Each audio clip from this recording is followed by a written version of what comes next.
వార్త టీవీలో వస్తుందా రాదా నాకు ఈ సోషల్ మీడియా అంటే ఎందుకు తెలియదు. నాకు నేను ఇప్పుడు చూడండి, నేను దానికి అడిక్ట్ అయినోడు ఏమైపోతున్నాడు కదా, కానీ వాటిని చూసుకోవడం కాదు. ఈ సోషల్ మీడియా గివిటి చూసి మురిస్తోని అంతకంటే కూడా కాదు. ఇవాళ మళ్ళీ చెప్తున్నా, ఎప్పుడు కూడా ధీరుడు వెనుదిరిగాడు గుర్తుపెట్టుకో. ధీరుడు వెనుదిరిగాడు గుర్తుపెట్టుకో.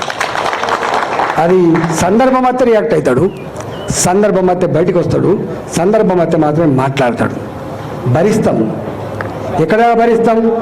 మీరెట్లయితే భరించలేక ఇక్కడికి వచ్చిందో మీ అంతరాత్మని అర్థం చేసుకున్నా.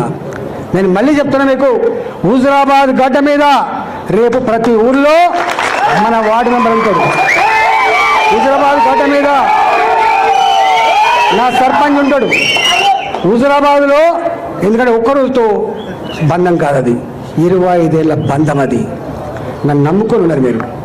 2021లో గన్ని వందల కోట్ల రూపాయల ప్రవాహాన్ని ప్రలోభాన్ని అడ్డుకొని అన్న కోసం నిలబడ్డలు మీరు. అన్న కోసం నిలబడ్డలు మీరు.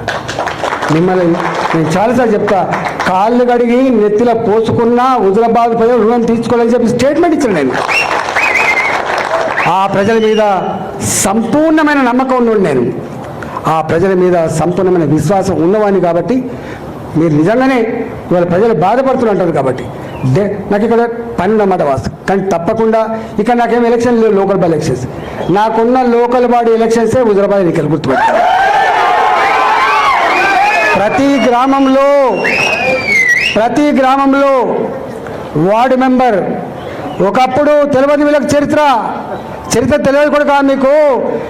ఎన్నడూ ఒక ఎంపీపీ ఓడిపోలే, ఎన్నడూ ఒక మున్సిపల్ చైర్మన్ మేము గెలవకుండా లేము. 20 ఏళ్ల చరిత్రలో కేవలం ఒక ఎమ్మెల్యే మాత్రమే కాదు, అన్నిట్లో ఎన్నడూ ఒక ఎంపీపీ ఓడిపోలే, ఎన్నడూ ఒక ఎంపీకి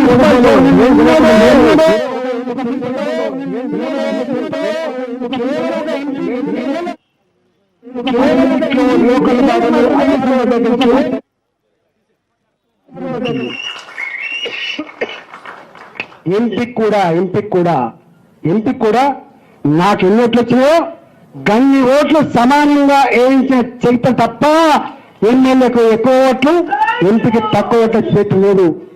ఇప్పటికీ ఆయన అంతరాత్మ తెలుస్తుంది మా వీరరావు గారికి.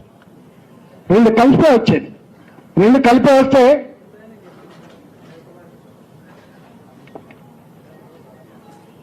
2000